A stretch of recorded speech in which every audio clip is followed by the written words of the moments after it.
विचाल्यते गुणा वर्तन्त इत्येव योऽवतिष्ठति नेङ्गते योऽवतिष्ठति नेङ्गते।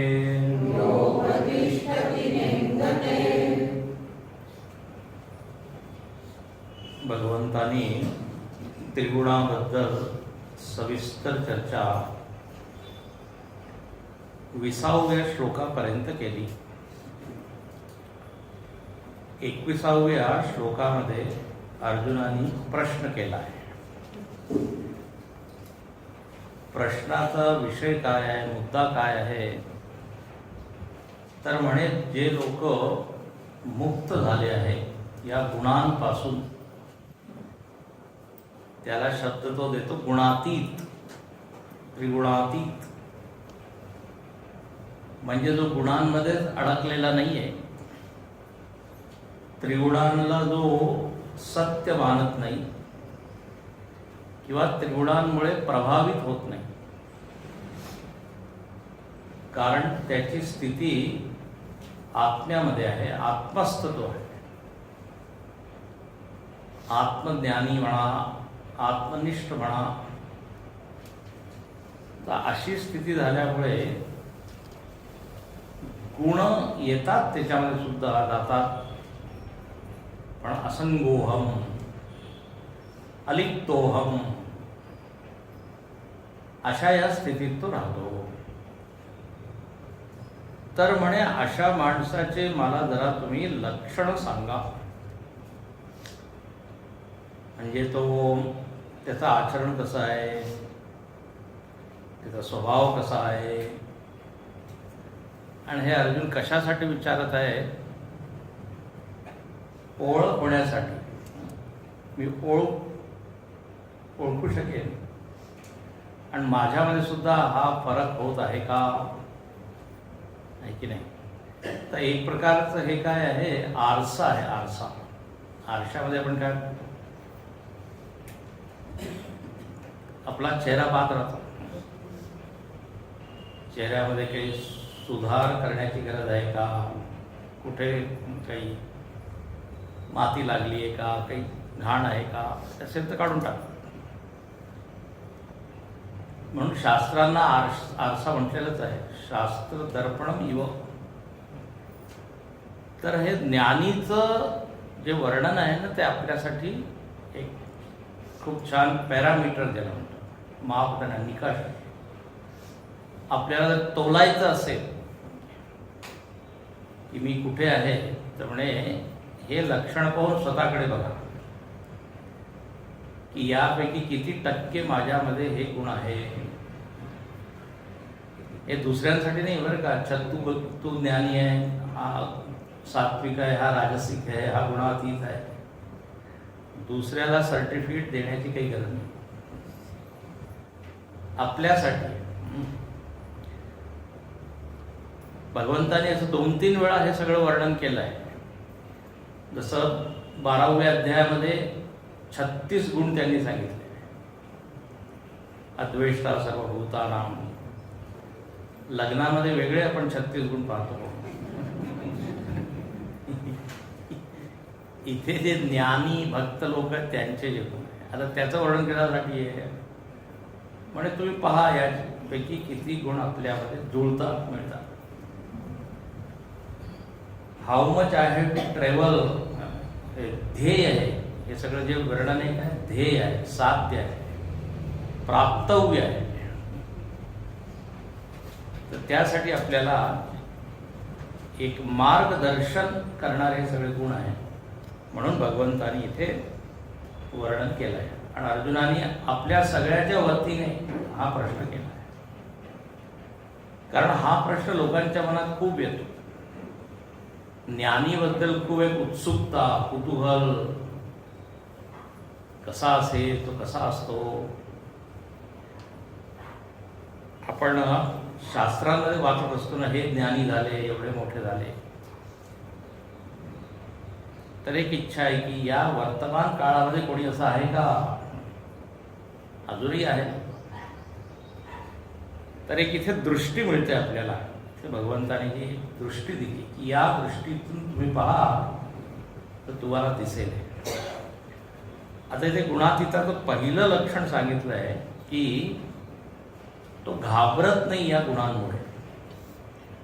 तमोगुण आला किंवा अशी तामसिक वृत्ती काही आली तर विचलित होत नाही की माझी तर आता स्थितीच डाऊन झाली, मी तर ज्ञानी होतो, आता मी कुठे खाली माझं पतन झालं. कारण त्याला स्पष्ट माहीत झालंय की हे गुण मी नाहीये. तमोगुण प्रकृतीचा एक गुण आहे. ते गुणात्मिका प्रकृती आहे. मी प्रकृतीचा द्रष्टा आहे. मी कसं प्रभावित होऊ शकतो? होतं काय, आपण या वृत्तींशी तादात्म्य करतो, त्यामुळे गडबड आहे. संबंध, तादात्म्य आपल्याला उगीच त्याच्याशी जोडतो आपण. आता एक सिनेमा चालला आहे आणि त्याच्यामध्ये काही वेगवेगळे दृश्य आहे, दुःखद दृश्य आहे, लोक जो रडतात. का रडत आहे? कारण त्यांनी तादात्म्य केलं. पण जर दृष्टाभावाने पाहिलं की हा फक्त नाटक आहे नाही, पण मग ते मजा नाही येणार त्या सिनेमाचा.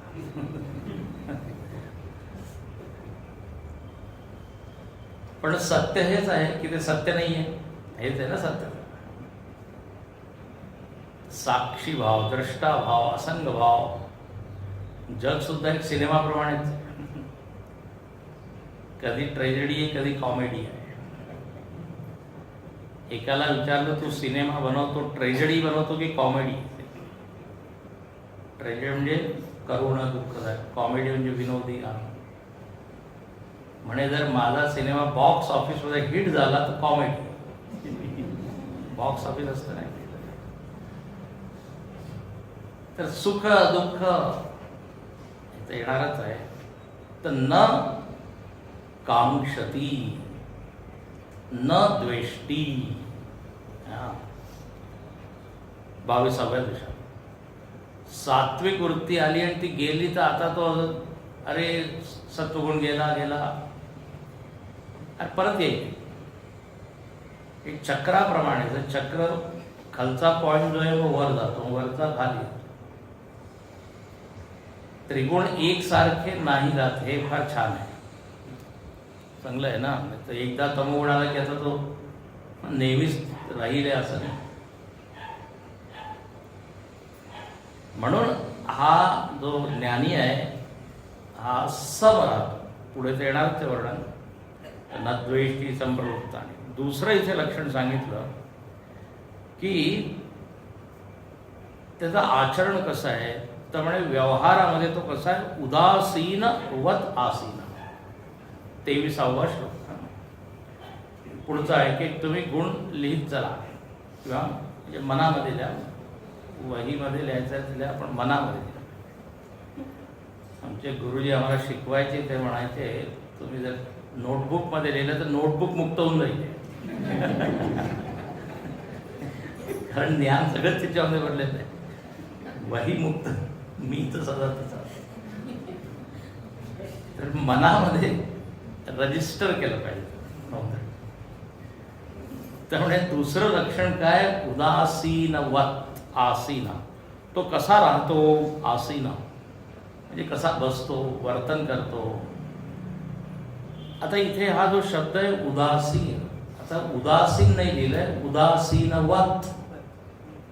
उदासीन सारखा. आता उदासीन शब्द म्हणजे आपल्याला काय त्याचा अर्थ आहे माहित आहे. निराश आहे, उदास आहे, जीकर क्या करेंगे, आता जीवनाचा काय फायदा. ही अशी जी वृत्ती येते ना, आजकाल असे लोक पुष्कळ होत चाललेले, यंग लोक. तर डिप्रेशन, उदासीन. म्हणे इथे आलं उदासीन नाहीये तो. तुम्हाला दिसेल उदासीन सारखा, उदासीनवत. शंकराचार्य इथे फार छान परिभाषा देतात. उदासीन म्हणजे काय. एक तर जो अर्थ आपण समजलेला आहे तो मनातून काढून टाका. या प्रसंगामध्ये या संदर्भात तो अर्थ मुळीच नाही. उदासीन म्हणजे न कस्यचित पक्षम भजते असं भाष्यकार लिहितात. कोणाचीही बाजू घेत नाही त्याला म्हणतात उदासीन.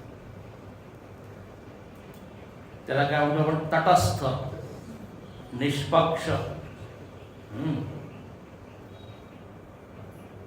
नाही तर काय, आपला कल एका व्यक्तीकडे असतो. तो जे म्हणतो ते आपल्याला बरं वाटतं, कारण त्याच्याबद्दल एक प्रेम आहे, ममता आहे. असं जो न्यायाधीश आहे त्याला कसा असायला पाहिजे? उदासीन, तटस्थ. जे खरं आहे ते मानलं पाहिजे, खोटं आहे ते खोटं मानलं नाही. आता हा माझा माणूस आहे म्हणून खोटं बोलत आहे तरी त्याला सूट देत आहे असं नाही. मग त्यालाच म्हणतात अन्याय. अन्याय म्हणजे हेच आहे ना, ज्याला न्याय मिळाला पाहिजे त्याला जेव्हा तो देत नाही. तो उदासीन म्हणजे कस्यचित पक्ष, बाजू न घेणे, वस्तुनिष्ठ व्हायला पाहिजे. व्यक्तिनिष्ठ नाही, वस्तुनिष्ठ. यथार्थ जे आहे त्याच्याकडे तो आहे, असा आहे. अच्छा, उदासीन शब्दाचा दुसरा अर्थ उत आसीना. हा अर्थ मी आधी सुद्धा सांगितला आहे. उत आसीना. उत म्हणजे वर, जो सगळ्यांच्या वर बसला आहे त्याला म्हणतात उदासीन, उत आसीन. याचा अर्थ काय? सगळ्यांचा वर म्हणजे तो काय 10व्या मजल्यावर राहतो? हा, तर उच्च स्थान म्हणजे असं मंचावर बसला आहे असं नाही.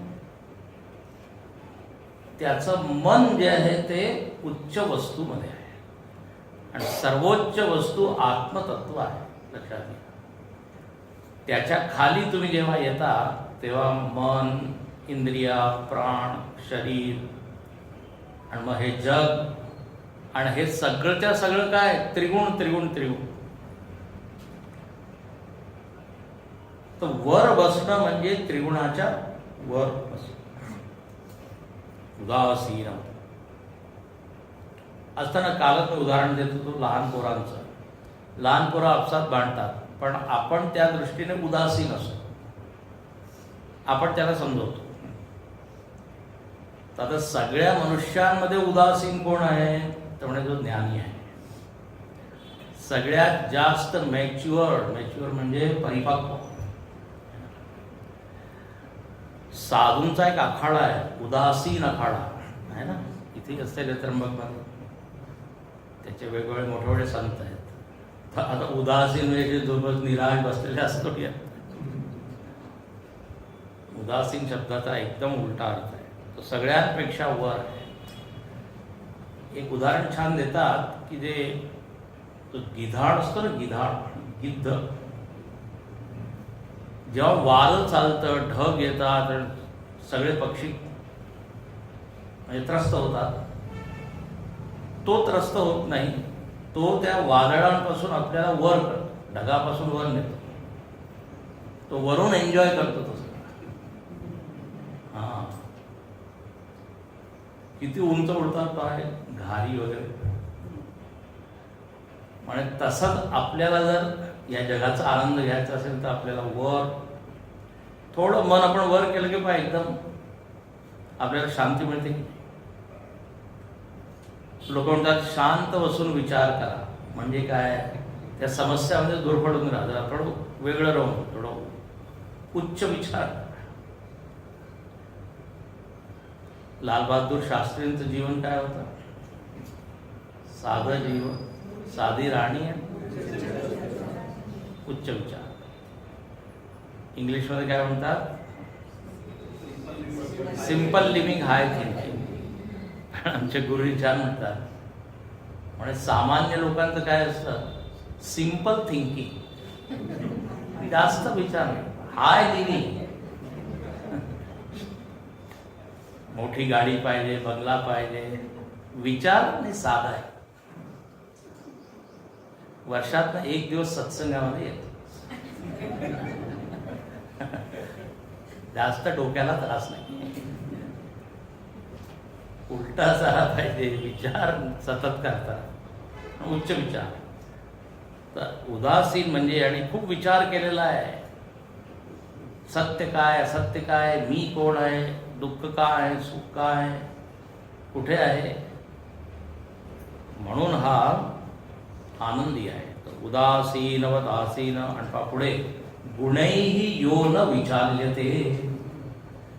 यो गुणैही, गुणांच्या द्वारे तो विचलित होत नाही. कारण त्यांना माहित आहे की हे गुण आत्म्याला टच करू शकत नाही. काय? गुण आत्म्याला स्पर्श करू शकत नाही.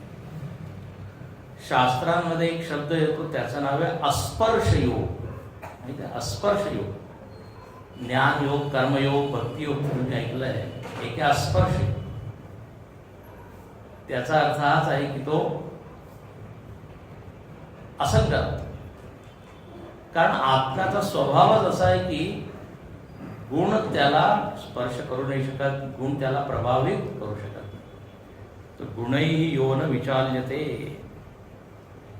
अयम गुणातीतत्व उपाय मार्गे अवस्थित संन्यासी न विचाल्यते विवेक दर्शन अवस्थात. खूप छान इथे भाष्यकार लिहितात. म्हणे तो का विचलित होत नाही, आम्ही का विचलित होतो?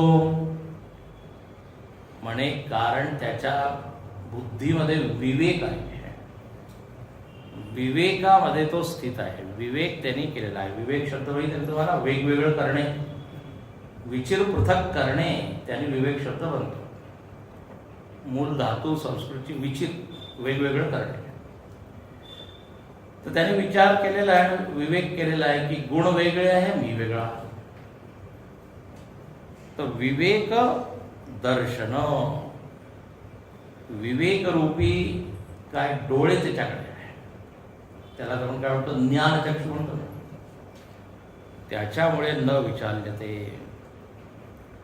आणखी इथे म्हणतात की गुणावर्तंत इत्येव यो अवतिष्ठती. खूप छान आहे. तो जेव्हा जगाकडे पाहतो, जीवनाकडे पाहतो, तर तो काय पाहतो? म्हणे इथे फक्त गुणांचा खेळ सुरू आहे. गुणा एव वर्तन्ते. गुणच गुणांमध्ये वर्तन करत आहे. माझं काही घेणं देणंच नाही. फारच उच्च स्थिती आहे. जेव्हा तुम्ही वेदांत ग्रंथ वाचाल, तुम्ही वाचले असतील, तत्वबोध, आत्मबोध, विवेक चूडामणी वगैरे, त्याच्यामध्ये वर्णन आलेलं आहे की शरीर, मन, बुद्धी सगळे त्रिगुणापासून बनलेले आहे. जसं तमोगुणापासून स्थूल शरीर बनलेलं आहे, रजोगुणापासून प्राण बनलेलं आहे आणि कर्मेंद्रिया, सत्वगुणापासून ज्ञानेंद्रिय आणखी बुद्धी बनली आहे. कळलं का काय बोलतो? इतक्या लवकर तुम्ही सांगा. स्थूल शरीर तमोगुणापासून येते, म्हणून जड आहे. पंचमहाभूतामध्ये त्रिगुण आहे, लक्षात घ्या. आणि या पंचमहाभूताच्या तामसिक अंशाने स्थूल शरीर, सात्विक अंशाने बुद्धी, ज्ञानेंद्रिय, म्हणून त्यांच्यामध्ये ज्ञान आहे. कारण सत्वाचं लक्षण काय? ज्ञान. अच्छा, कर्मेंद्रिय आणखी प्राण हे खूप क्रियाशील आहे. सतत क्रिया त्यांच्यामध्ये चालूच असते, हालचाल. प्राण कधीच थांबत नाही. मरणाच्या दिवशीच थांबत, शेवटचा जो सुरू झालाय जन्मापासून प्राण 24 तास 365 डेज न थांबता. सगळ्यात जास्त जर राजसिक असेल तर प्राण, प्राण, अपान, व्यान, उदान, समान. तर म्हणे प्राण चालू आहे म्हणजे रजोगुणाचं काम सुरू आहे असं. अच्छा, बाह्य जगामध्ये सुद्धा गुणच आहे, त्रिगुण. अनेक वेळा मी सांगितलंय तुम्हाला, लोक त्रिगुणात्मक प्रकृतीचे आहे. कोणी सात्विक आहे, राजसिक. खाण्यापिण्याचे पदार्थ त्रिगुणात्मक आहे. स्थळ काळ त्रिगुणात्मक आहे. काही जागा सात्विक आहे, काही राजसिक, काही तामसिक. म्हणजे इथे असं काय आहे जे त्रिगुणांनी भरलेलं नाहीये. न तदस्ति पृथिव्यां वा दिवी देवेषु वा. 18व्या अध्यायात म्हणतात पूर्ण पृथ्वी त्रिगुणांनी भरलेली आहे आणि द्यूलोक वगैरे सगळे पूर्ण ब्रह्मांड याच्यापासून मुक्त नाही आहे, त्रिगुणापासून. म्हणून तो काय पाहतो, बस गुणांमध्ये काम करत आहे. गुणा एव वर्तन्ते. शंकराचार्य म्हणतात गुणा हा कार्य करण विषय आकार परिणता अन्योस्मिन वर्तन्ते. उपचार म्हणजे हे त्रिगुणच कार्य आणखीन करण या रूपात परिणिमत झालेले आहे. कार्य म्हणजे स्थूल शरीर, करण म्हणजे अंतःकरण. करण शब्दाचा अर्थ संस्कृतमध्ये काय, साधन. आपल्याकडे 2 प्रकारचे साधन आहे, बहिर्करण, अंतःकरण. अनेक वेळा मी सांगितलं नाही, पण स्वामी तुम्ही परत परत सांगत राहा. कधी आम्ही आलो नाही, कधी मिस केलंय, कधी विसरलो. तर उपकरण, इन्स्ट्रुमेंट, इंग्लिशमध्ये काय म्हणतो, ॲपरेटस, इन्स्ट्रुमेंट. तर आपण जो व्यवहार करत आहे या जगामध्ये, ते व्यवहार, वागणूक, वर्तन आहे ते या 2 करणांद्वारे सुरू आहे. स्थूल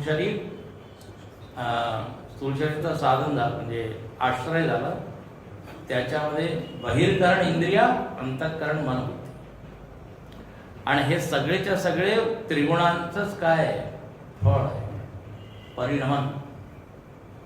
म्हणून शंकराचार्य म्हणतात अच्छा, तर इकडे त्रिगुण आहे, बाहेरही त्रिगुण आहे, तर त्रिगुण त्रिगुणांमध्ये काम करत आहे. हो. आणि म्हणे तू कुठे आहे मग? म्हणे मी फक्त पाहत आहे, खेळ पाहत आहे, गुणांचा खेळ पाहत आहे ना. किती छान म्हणा. आता कधी आपण असं पाहिलं का जीवनाकडे या दृष्टीने?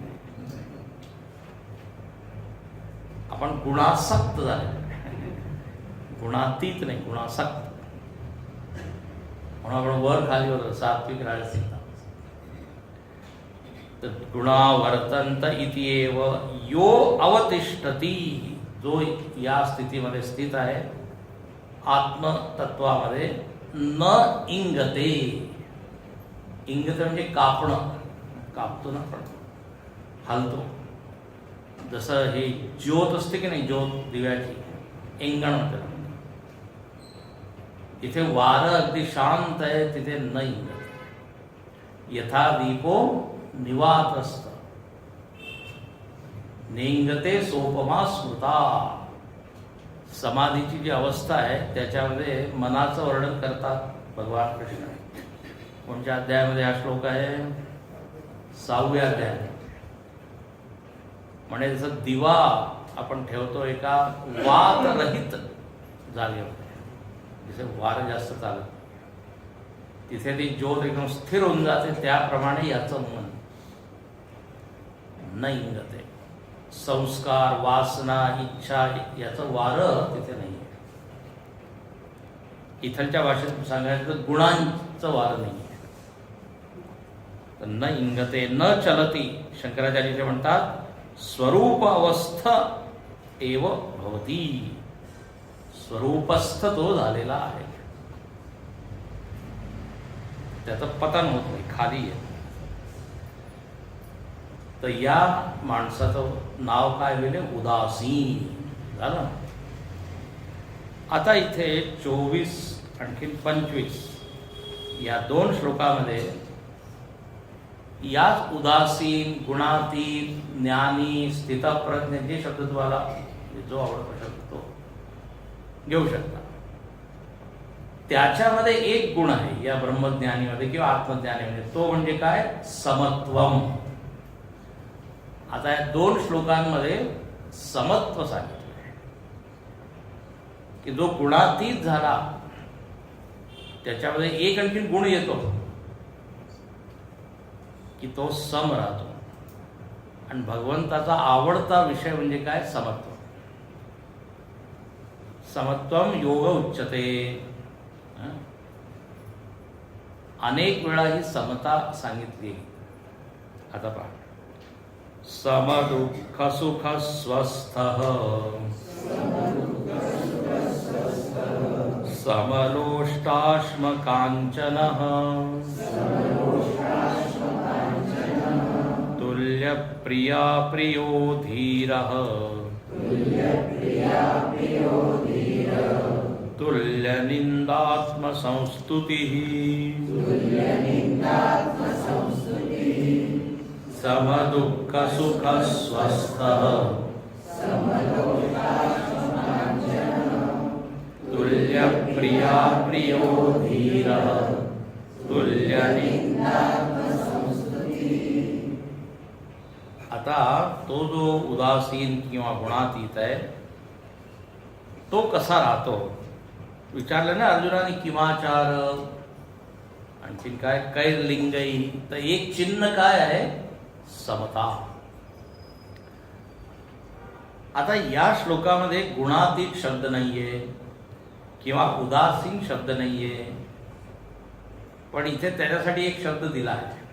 तुम्हाला शोधून जरा सांगायचा आहे. कोणता शब्द? हा, धीर आहे ना, छोटासा शब्द आहे धीर. धीर म्हटलेलं त्यालाच. आता धीर शब्दाचा मराठीमध्ये अर्थ काय होतो? धैर्य धारण करणार. पण इथे धीर शब्दाचा अर्थ शंकराचार्य करतात धीमान, बुद्धिमान असं. पण शब्द एकच असतात, पण भाषा वेगळी तर अर्थ वेगळा होणार. शब्दस्तु अनेकार्थी असं म्हणतात. संस्कृतमध्ये एक शब्द आहे संभ्रांत. हिंदीमध्ये हा शब्द फार वेगळ्या अर्थाने वापरला जातो. संभ्रांत म्हणजे सज्जन, चांगले हुशार लोक, संभ्रांत नागरिक मौजूद ते. आणि संस्कृतमध्ये याचा एकदम वेगळा अर्थ आहे. संभ्रांत म्हणजे पूर्णपणे भ्रमिष्ट झाले, भ्रांत. फरक आहे ना. एकच शब्द म्हणजे त्याचा अर्थ. धीर म्हणजे फक्त धैर्य धारण करणारा नव्हे, तर ज्याला ज्ञान झालेलं आहे. आपण लोक धीर तर असतो अनेक वेळा ना. अनेक वेळा लोकांना आपण धीर देतो. मराठी नाटकामध्ये एक नाट्यगीत सुद्धा आहे, धीर धरी धीर धरी जागृत केले. कोणत्या नाटकाचं नाव नाही, बहुतेक सुरुवातीला धीर धरी. तर धीर म्हणजे बुद्धिमान. आणि बुद्धिमान कोण आहे? म्हणजे ज्यांनी खूप पदव्या घेतलेल्या आहेत त्याला नाही म्हणत बुद्धिमान. एतत् बुद्ध्वा बुद्धिमान स्यात्, 15वा अध्याय आपण वाचूया, त्याच्यामध्ये येईल आहे. बुद्धिमान म्हणजे ज्याला आत्मज्ञान झालं आहे तो बुद्धिमान. हुशार त्यालाच म्हणलेला आहे. हा म्हणे तुम्ही अध्यात्मावर प्रवचन करतात म्हणून आपलीच तारीफ करत आहात, स्तुती. असं नाही आहे, खरोखर आहे, सत्य आहे. जगामध्ये जे बुद्धिमान लोक आहे, दुःख आल्यावर पहा ते किती विचलित होऊन जातात. आता जगाच्या दृष्टीने तर खूप हुशार आहे, पण जेव्हा जीवनामध्ये असे काही संकट परिस्थिती येतात, खरी बुद्धिमत्ता ही आहे की त्याचा सामना मी कसं करतो. अच्छा, आता हा धीर आहे. आता याचं जरा लक्षण सांगा. तो म्हणजे पहिलं लक्षण आहे सम दुःख सुख. सुख दुःखामध्ये तो काय? सम आहे. समे दुःख सुखे यस्य स समदुःख. आता ऐकण्याला म्हणजे ऐकण्यात आपल्याला खूप छान वाटतं, वा समदुःख सम. पण ॲक्च्युअल जीवनामध्ये खरोखर फार कठीण आहे. म्हणजे दोघांना सम कसं काय? दुःख दुःख आहे, सुख सुख आहे. आता या परिस्थिती आहे सुख दुःख, किंवा याला दुसरा अर्थ याचा असं घेतात की सुख दुःख जी परिणामिनी वृत्ती आहे, शेवटची जी वृत्ती आहे ती सुख आहे किंवा दुःख आहे, जे मी करत आहे, लक्ष नाही का, करत आहे, खात आहे, पीत आहे, बोलत आहे, शेवटी either I am happy or unhappy, दोनच आहे की. खूप छान वाटलं एकदम, अच्छा काही कार्यक्रम झाला, शेवटचं का वाक्य काय, खूप छान, किंवा खूप कंटाळा आला, दुसरं कुठून आलो मी असं होतं, वेळ वाया. शेवटी कर्म करत आहे, भोग करत आहे, शेवटची वृत्ती सुखात किंवा दुःखात. आता इथे हा जो ज्ञानी आहे तो त्या वृत्तीकडे नाही पाहते, सुख दुःख म्हणजे हे तर होणारच आहे. म्हणून विवेक चूडामणी ते शंकराचार्यांनी एक ओळ दिली, ते म्हणतात, विषयाणाम आनुकूल्ये सुखी विपर्यये दुखी. जेव्हा अनुकूलता सगळीकडे असते तेव्हा जी वृत्ती आपल्या मनामध्ये येईल ती काय, सुखम. योगसूत्राला सुद्धा आहे, योगसूत्र सांगा जरा. नाही, सुखम अनुकूलम अनुकूलम वेदनीयम सुखम, प्रतिकूलम वेदनीयम दुःखम.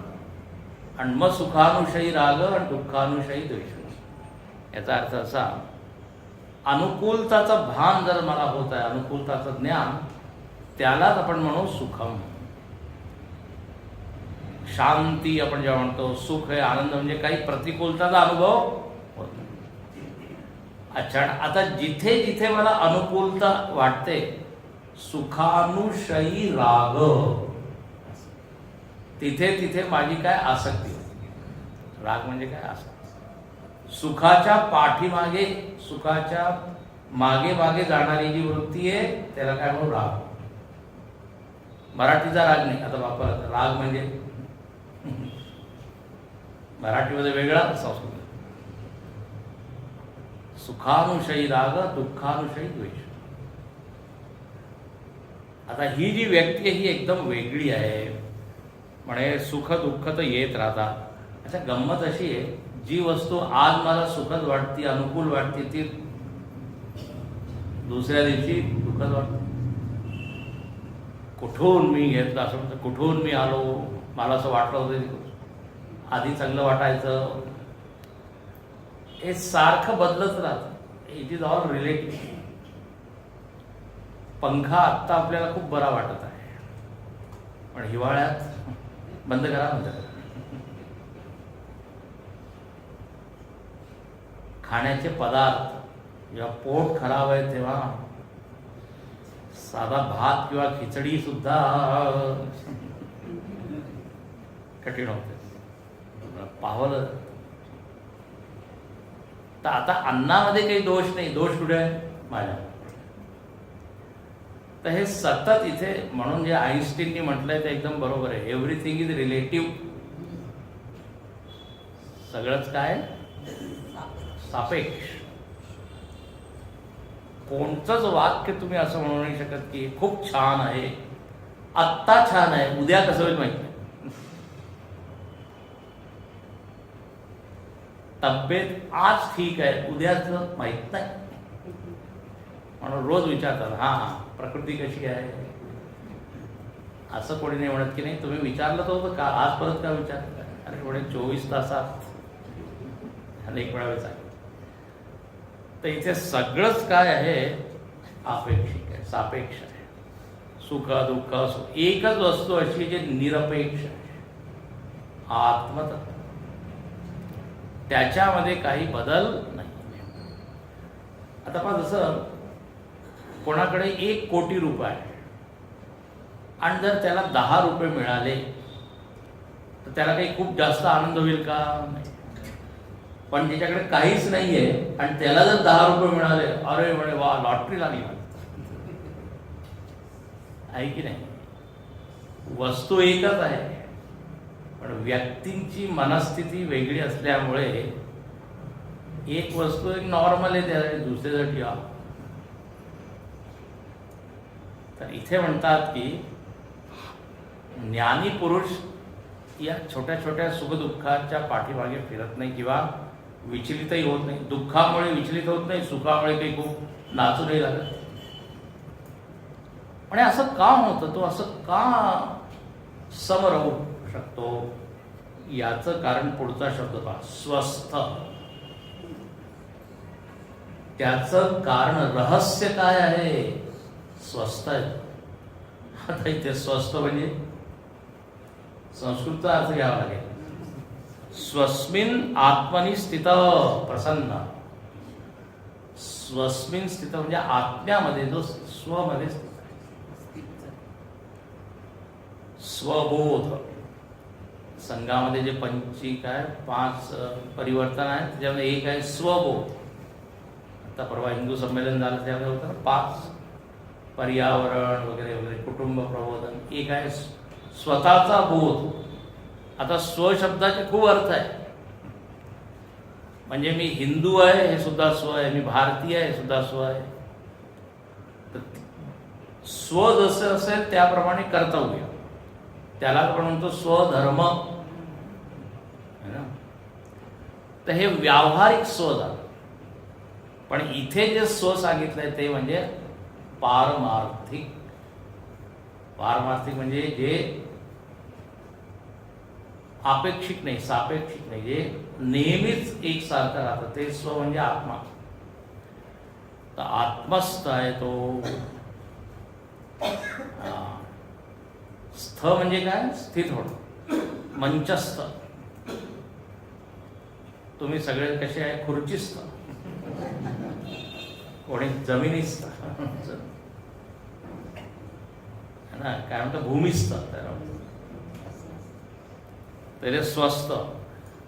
अच्छा, मराठीमध्ये स्वस्थ शब्दाचा एक वेगळा अर्थ होतो ना. स्वस्थ स्वस्थ असतं, जेवणामध्ये सावकाश होत्या, त्याच्यामध्ये स्वस्थ होऊ द्या. गोव्यामध्ये जात सुशेकात, आरामाने होऊ द्या. तर स्वस्थ शब्दाचा अर्थ आहे आत्मस्थ. अच्छा, तर स्वमध्ये स्थित असल्यामुळे तो सुखदुःखामध्ये सम आहे, असा अर्थ. समलोष्टाश्म कांचन. लोष्ट आणि कांचन याच्यामध्ये तो सम आहे. लोष्ट म्हणजे काय, मातीचं ढेसूळ, काय ढेकूळ किंवा दगड. हा, अश्म. लोष्ट, अश्म, कांचन, सुवर्ण, 3 वस्तूंचे नावं दिलेले आहे. म्हणजे हे त्याच्यासाठी सम आहे. अरे हे कसं काय, सोनं आणखीन दगड किंवा माती. आता परत याचा अर्थ असा नाही की त्याला सोनं दिसत नाही आणि माती दिसत नाही, डोळ्यामध्ये काही फरक नाही. सम लोष्ट अश्म कांचन असं नाही. म्हणजे डोळ्यामध्ये आपलं काय आहे, सोन्याला जास्त महत्व आणि मातीला कमी महत्व. पण खरं म्हणजे सोन्याशिवाय आपण जगू शकतो, पण मातीशिवाय जगू शकतो. म्हणून तुळशीदासांनी एक दोहा लिहिला आहे, त्याच्यामध्ये लिहितात, मणी माणिक महंगे किये संगे अनधन लाभ, तुलसी येतो जानिये राम गरीब निवाज. खूप छान आहे. म्हणे भगवंत जे आहे तो गरीब लोकांना प्रेम करणार आहे. म्हणून त्यांनी ज्याच्याशिवाय आपण जीवन जगू नाही शकत त्या सगळ्या वस्तू स्वस्त बनवल्या, किंबहुना फ्री बनवल्या, मोफत आहे. वार आहे, उजेड आहे, पाणी आहे, अन्न वगैरे. आणखीन महंगे मणी माणिक, सोनं चांदी मणी, त्याच्याशिवाय आपण जगू शकतो. तर आता इथे म्हणणं काय देवाचं, की म्हणे तुम्ही या सोन्या चांदीच्या पाठीमागे लावून खरी वस्तू आहे ती विसरू नका. सोन्या चांदीपेक्षा आत्मवस्तू जास्ती किंमती. तर बाहेरच्या सगळ्या वस्तू आहेत त्याच्यामध्ये ठीक आहे, त्याचा उपयोग करा, एक समबुद्धी ठेवा, त्याच्या पाठीमागे वेडे होऊ नका. समलोष्टाश्मकांच्या, एक ते राका आणखीन बाका असे दोघ जण होते, राका बाका, दोघ जण ब्रह्मज्ञानी. आता झालं काय, ते दोघं चालले होते, तो जो पुरुष होता तो पुढे जातो राका, त्यांनी काय पाहिलं की जमिनीवर काही दागिने पडले आहे.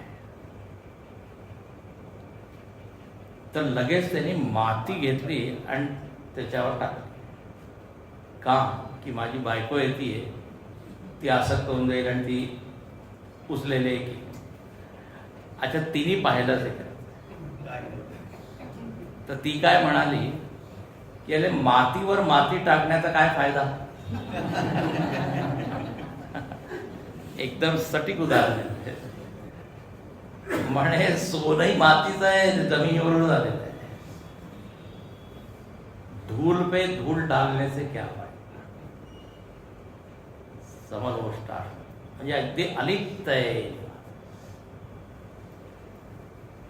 तर वस्तूमध्ये समता समलोष्टाश्मकांच्या, सुख दुःख म्हणजे परिस्थितीमध्ये समता, सुख दुःख. आणि आता तिसरं म्हणतात तुल्य प्रिया प्रियो. हा, आता व्यक्तींमध्ये समता. सगळेच तुम्हाला प्रिय होतील असे नाही, काही अप्रिय आहे, काही प्रिय आहे. सगळे प्रकारचे लोक भेटतील. तर म्हणे दोन प्रकारचे लोक आहे समाजामध्ये, दोघांबरोबर सम राहतो. प्रिय अप्रिय, जो कोणी अपमान करत आहे म्हणजे जो अप्रिय आहे त्याला सुद्धा तो तेच मानतो. कारण पहा, त्याचं लक्ष त्या प्रिय अप्रियकडे नाही आहे, त्या तत्वाकडे आहे. तत्वाकडे जर लक्ष आहे तर मग काय. रामकृष्ण परमहंसाचं वर्णन असं आहे, एक किस्सा. आता ते तर खूप भावुक होते ना, भक्ती करायची. एक कोणी खूप विद्वान कोणी व्यक्ती आले आणि ते निर्गुणाची खूप म्हणजे निर्गुणाचं प्रतिपादन करत आहे, निर्गुण परमात्मा कसा श्रेष्ठ आहे वगैरे. आता झालं काय की यांच्या डोळ्यामध्ये अश्रुधार. रामकृष्ण लोकांनी विचारलं तुम्हाला दुःख होत आहे म्हणून तुम्ही रडत आहात काय. म्हणे नाही नाही, मला खूप आनंद होत आहे. कशाचा आनंद आहे. तर म्हणे मी त्या देवाला पाहते की याच्या पाठीमागे देव आहे आणि देवाने किती चांगली बुद्धी याला दिली आहे की पहा तर्काने निर्गुणाचं प्रतिपादन करत आहे. तर त्या तर्काकडे पाहत नाही तो परमात्मा म्हणजे रामकृष्ण देव. कोणाकडे पाहत आहे म्हणे ज्यांनी याला ही अशी बुद्धी दिली.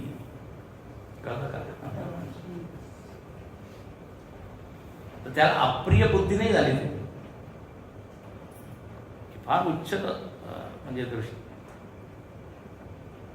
तिथे एका नर्तकीमध्ये सुद्धा त्यांनी देवीला पाहिलं. याला म्हणतात गुणातीत धीर, तुल्य प्रिया प्रिय आणि तुल्य निंदात्म संस्तुती. आता जगामध्ये हे सुद्धा आहे. असं कोणचा महात्मा आहे ज्याची निंदा झालेली नाही. असं म्हणतात कोणचं पान आहे ज्याला वारं लागलं नाही. जगामध्ये असं होणार नाही की नेहमीच सगळं अनुकूल. निंदा आणि स्तुती. आता याच्यावर सुद्धा तो सम कसं काय राहतो याचे खूप छान अर्थ आहे. एक संस्कृत श्लोक आहे, शरीरम यदि निंदन्ति सहायास्ते जनाः. खूप छान. म्हणे आता जर कोणी निंदा करत आहे हा, तर आता निंदा तो कशाची करेल. शरीराची करेल, त्याच्या मनाची, स्वभावाची, ते बोललाय शब्दाची, त्याची तो निंदा करेल. हे पहा, जेव्हा दोष दिसतो तेव्हा निंदा होते आहे ना. गुणांची कधी निंदा होते का नाही. तर ज्ञानी पुरुषात खूप छान दृष्टी सांगितली. म्हणजे जर तू माझ्या शरीराची निंदा करत आहे, मनाची, स्वभावाची, याची, तेवढे ती निंदा मी सुद्धा करत आहे. हा, तर आपण दोघं एकाच आहोत. आणि जर तू आत्म्याची निंदा करत आहे तर म्हणे मग तू स्वतःची निंदा करत आहे, कारण तू सुद्धा कोण आहे, तोच आत्मा. म्हणजे दोन्ही दृष्टीने बघितलं तर मला काहीच वाईट वाटणार. शरीराची निंदा करता आहे मग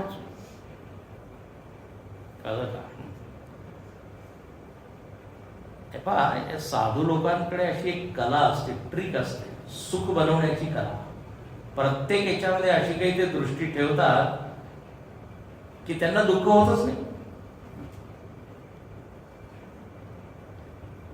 एक उदाहरण दिलं होतं. एक स्वामी अखंडानंद महाराज होते, खूप मोठे. ते मुंबईमध्ये एका आश्रमात जात होते, गाडीमध्ये बसले होते. आता कार चालू आहे, एक दुसरी कार आली. पावसाळ्याचे दिवस होते. आता रस्त्यावर सगळं पाणी.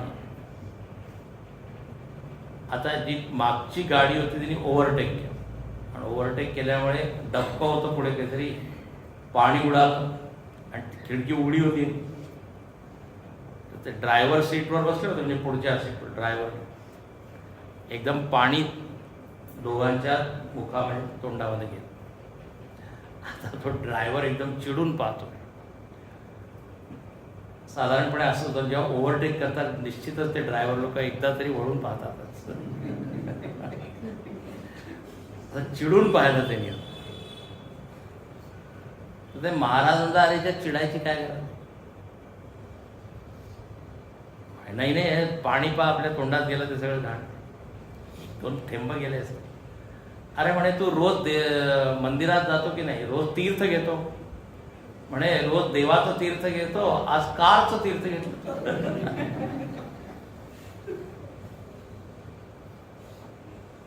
असं जेव्हा म्हटलं तो ड्रायव्हरही हसू लागला. एकदम एक क्षणात त्याचा राग वगैरे सत्ता. तशा छोट्या छोट्या गोष्टी आहेत. काही लोक छोट्या गोष्टीला एवढं मोठं करून तिल का ताळ बनाना असं म्हणतात. राईचा पर्वत, making mountain out of mall, तिन्ही भाषेमध्ये आहे राईचा पर्वत. आणि हे लोक एकदम उलट, अरे एकदम त्याच्यात काय, सो व्हॉट. तुल्य निंदा आत्मसंस्कृती, याप्रमाणे इथे समत्व सांगितलं. अच्छा, आता पुढे सुद्धा अजून आहे. मानापमानयो तुल्य, तुल्यो मित्रारिपक्षयोः,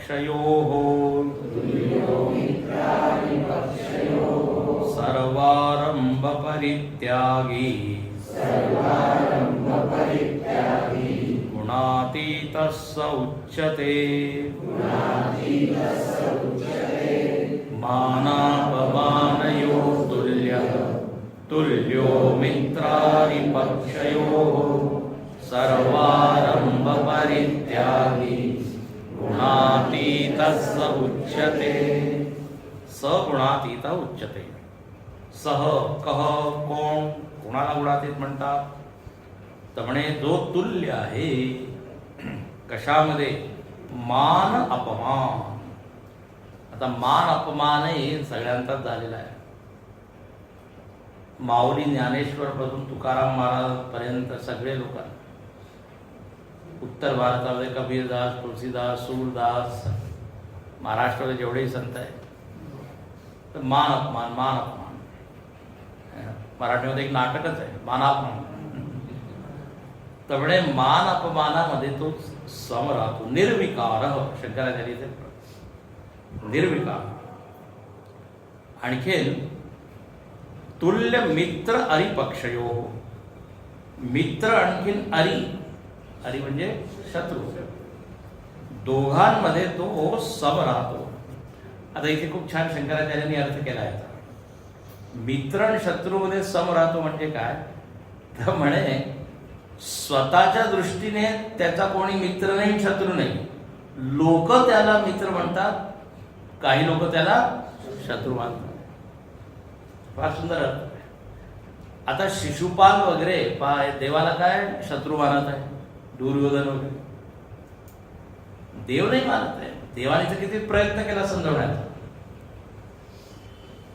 रामायणाला सुद्धा येतं की रावणाला भगवंतानी शत्रू मानलं नाहीये.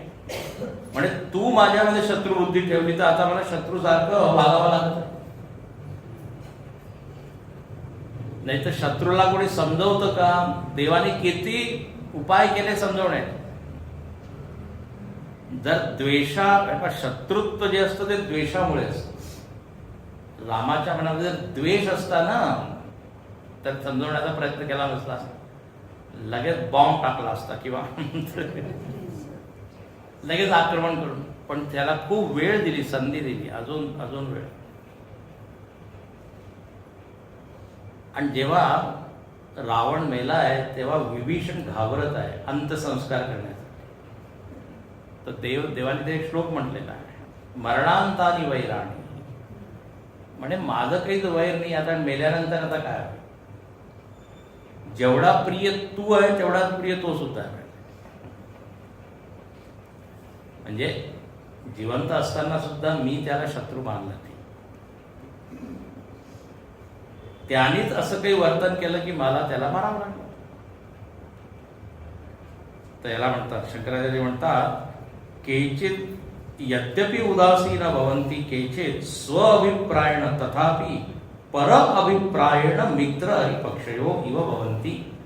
स्वअभिप्राय म्हणजे माझ्या दृष्टीने कोणी मित्रशत्रू नाही, पर अभिप्राय.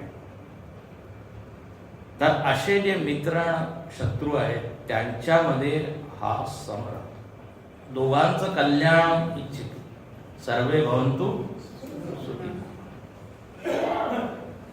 पसायदानामध्ये सुद्धा पहा ज्ञानेश्वर महाराज काय म्हणतात, जो जे वांछिल तो ते दुरितांचे तिमिर विश्वसधर्म सूर्य पा जे खळांची व्यंकटी. म्हणजे त्यावेळेस सगळ्यांचीच हित भावना आहे. सर्वे भवन्तु सुखिनः. तर मित्र अरुपक्षयो तुल्य. आणि सर्वारंभ परित्यागी. सर्वारंभ परित्यागी, आरंभ म्हणजे कर्म. आरंभ शब्दाचा अर्थ काय असतो? कर्म. म्हणजे आरंभ म्हणजे कर्म का? कारण कर्माचं आपण काय करतो? सुरुवात. तेव्हा आत्म्याची सुरुवात नाही होत, लक्षात घ्या. आत्मा अनादी आहे आणि अनंत आहे. पण कर्माची सुरुवातही आहे आणि अंतही आहे. कोणतंही कर्म करा तुम्ही, चांगलं वाईट. आपण काय करतो? मुहूर्त काढतो, म्हणजे या क्षणापासून आता काय सुरुवात होत आहे. वाजंत्री वगैरे वाजते, शुभ मुहूर्त. तर काही उद्घाटन आहे, काही पण आहे, आरंभ असतो. आता आरंभ आहे तर अंतही आहे. आता प्रवचनाचाही आरंभ आहे तर अंतही आहे. म्हणजे खूप छान आहे, नाही तर गडबड झाली असते. म्हणजे 24 तास किंवा इथेच बसवला, चांगलं आहे. आरंभ आहे तर अंत, वाटच पाहत आहे. सर्वारंभ परित्यागी याचा अर्थ आहे अति कर्मामध्ये तो आसक्त होत नाही. हा नवीन नवीन कर्म, नवीन नवीन क्रिया, आता तो शांत. कळतंय का? हे पहा, जेव्हा खूप जास्त इच्छा असतात मग तेव्हा हे करायचं ते करायचं असं करायचं. पण जेव्हा एकदा साक्षात्कार झाला मग काय. तर शंकराचार्य म्हणतात सर्वारंभ परित्यागी म्हणजे देह धारण मात्र निमित्त व्यतिरेकेण सर्व कर्म परित्यागी. वा. देह धारणासाठी जेवढी त्याला ऍक्टिव्हिटी किंवा हालचाल करायची तेवढंच तो करतो. बाकी जास्त हे नाही की आता हे आयोजन ते आयोजन मोठं मोठं काही काही नाही. फार वेगळी दृष्टी आहे ही. सामान्य माणूस समजूच नाही शकत. सर्वारंभ परित्यागी गुणातीत सौच्यते. हे पहा, एक श्लोक आलेला आहे की तुम्ही कोणचंही काम करा त्याच्यामध्ये दोष असतो. सर्वारंभाही दोषेण धूमे नाग्निरिवावृता. तिथे सुद्धा आरंभ शब्द आहे, 3ऱ्या अध्यायामध्ये आहे. सर्वारंभा, कोणचंही आरंभ म्हणजे कर्म तुम्ही करा. अग्नीमध्ये जसा धूर चिकटलेला आहे त्याच्याबरोबर आहे, त्याचप्रमाणे सात्विक कर्म तुम्ही जरी केलं तरी त्याच्यामध्ये काही काही दोष होतो. सेवा करता करता जर मी सावध राहिलो नाही तर अभिमान आहे. सेवा करता करता त्या सेवेमध्येच आसक्ती होऊन जाते, किंवा फलासक्ती. म्हणजे चांगलं काम आहे पण म्हणजे मी एवढी सेवा केली, धन्यवाद सुद्धा ते बोलले नाही. म्हणजे धन्यवाद हे ऐकण्यासाठी तुम्ही करता, तर कुठे काय अडकेले पण सर्वारंभ आहे. म्हणून हा जो ज्ञानी आहे वर आहे. अच्छा, तुम्ही जगामध्ये किती चांगलं काम कराल, काही लोक निंदा करतील, हे करण्याने काय फायदा आहे ना. सगळ्यांना तुम्ही कधीच काय खुश समाधानी किंवा प्रसन्न करू. म्हणजे दुःखी जर तुम्हाला व्हायचं आहे ना तर एक काम करा, सगळ्यांना खुश करण्याचा प्रयत्न करा, तुम्ही निश्चितच काय व्हा दुःख. तर म्हणून इथे सर्वारंभ परित्याग, याचा अर्थ असा नाही तो आळशी आहे, हे नका. पण खूप जास्त त्याला काही मिळवायचं आहे कर्म करून असं नाही. अच्छा, आता इथे शंकराचार्यांनी 2 ओळी लिहिल्या. म्हणजे आत्तापर्यंत आपण जे काही ऐकलं, यावत यत्न साध्यम मुमुक्षो हो, जो मुमुक्षु आहे त्याच्यासाठी हे यत्न साध्य आहे. यत्न साध्य म्हणजे प्रयत्नाने हे सगळं त्याला मिळवायचं आहे. 6 प्रकारचे इथे द्वंद्व सांगितले, जर तुम्ही मोजले ना 6 प्रकारचे द्वंद्व आहे. त्या द्वंद्वामध्ये तो सम राहतोय. जसं शत्रू आणि मित्र हे एक द्वंद्व आहे, मान अपमान दुसरं द्वंद्व आहे, निंदा स्तुती 3रं आहे, प्रिय अप्रिय 4थं आहे, लोष्ट अश्मकांचन वस्तूमध्ये समता 5, आणि सुख दुःख ही परिस्थिती. परिस्थिती, वस्तू, व्यक्ती, आणखी निंदा म्हणजे वाणी मध्ये समता. कोणी निंदा करताय, स्तुती करत आहे, तुम्ही जर निंदा होत असेल तर तो काय समजतो की काहीतरी माझ्यामध्ये दोष आहे. स्तुती जर होत असेल तर तो म्हणतो की देवाची स्तुती, असं विचार करून तो सम राहतो. निंदकाचे घर असावे, काय घर असावे शेजारी. म्हणे तर फार कठीण आहे निंदा, आपल्याला तर ऐकवतच नाही निंदा. पण ते कबीरदासांनी म्हटलंय की निंदा जर कोण करत आहे तर निश्चितच काही दोषाची निंदा करत. आणि बिन पाणी साबून बिना निर्मल करेस, पाणी आणखीन साबणाशिवाय माझी तो काय मला स्वच्छ करत आहे. पण तेवढी आपली हे पाहिजे काय परिपक्वता, नाही तर हु आर यू टू. हमारे इष्ट है वो माँ बाप से करे, आप पूरे मैदान में हमें लगावे बात. हा, ते शब्द ऐकून आले खूप बॅक बेंचर्स आहे ना ते. काय म्हणतात खुद को, काय अर्थ काय हमारे इष्ट है, नाही त्याचा अर्थ काय, ते आमचे इष्ट आहे. आप पूरे मैदान में हमें लगावे बात. हा, वो माँ बाप से करे, तोच अर्थ आहे.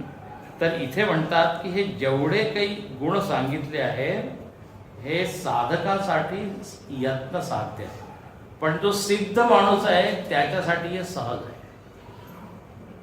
कळलं का? हे नेहमी सांगतात शंकराचार्य की ज्ञानीचं जेवढे गुण आहे ते मोक्षासाठी प्राप्त होईल, प्राप्त करायचे आहे. आणि जो ज्ञानी आहे त्याला ते प्राप्त झालेले आहे. He is already sitting in that. त्याच्यासाठी हे सहज आहे, आपल्यासाठी खूप प्रयत्न करावा लागेल, यत्न साध्य. अनेक वेळा मी जर उदाहरण दिलं आहे तुम्हाला, गाडीत कोणाला चालवता येत नसेल, आता तो शिकत आहे तर त्याला किती सुरुवातीला तुम्ही पहा, जेव्हा शिकत होता तेव्हा किती यत्न साध्य. जर त्याच्या बरोबर कोणी बोलायला लागलं काय बोलू नको, आणि आता गाणी म्हणत आहे आणि ते विनोद करत आहे आणि गप्पा मारत आहे आणि गाडी त्याला माहीतही नाही की तो चालवत आहे. सहज झालाय की नाही. त्याचप्रमाणे आणि शेवटचे 2 श्लोक याच्यामध्ये आता प्रश्न असा आहे की ही जी स्थिती आहे समतेची, समत्वाची, गुणातीत, ही मिळेल कशी. तर पहा, याचे तसे तर 2-4 कारण आहे. काल मी तुम्हाला सांगितलं होतं, जर त्यांनी ध्यान रोज केलं तर तो स्वतःला पाहिजे की मी तर समच आहे, आत्मा कधीच विषम होत नाही, लक्षात. दुसरं अगदी छोटे छोटे उपाय आहे. व्यवहारामध्ये जर मी व्यवहारामध्ये शुद्धी ठेवली, जसं व्यवहार करायचा जर तसा मी केला तर मनामध्ये समता येईल, लक्षात. जे करायचं नाही ते मी करत आहे, जे करायचंय ते करत नाही, आणि जे नाही करायचं ते करत आहे, तर मन विचलित होतं की नाही. व्यवहार चुकीचा झाला. व्यवहार म्हणजे वर्तन, वागणूक. तर असे वेगवेगळे उपाय सांगितले. जेवढं तुमचं व्यवहार चांगला असेल तेवढं समत्वाची शक्यता जास्त आहे.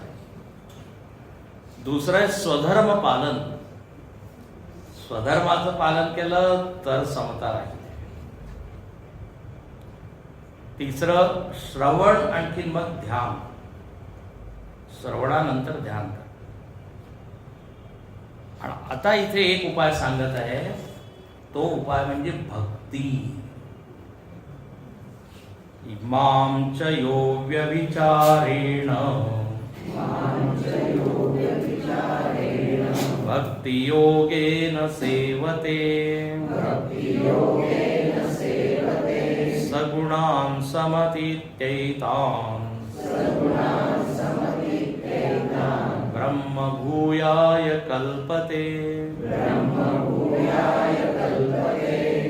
स्मां च यो व्यभिचारेण भक्ति योगेन सेवते ब्रह्म भूयाय कल्पते. पुढचा श्लोक वाचू. ब्रह्मणो हि प्रतिष्ठाहम्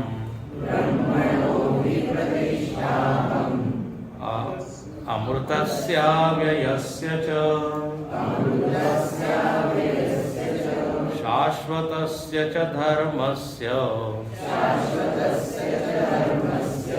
सुखस्यैकान्तिकस्य च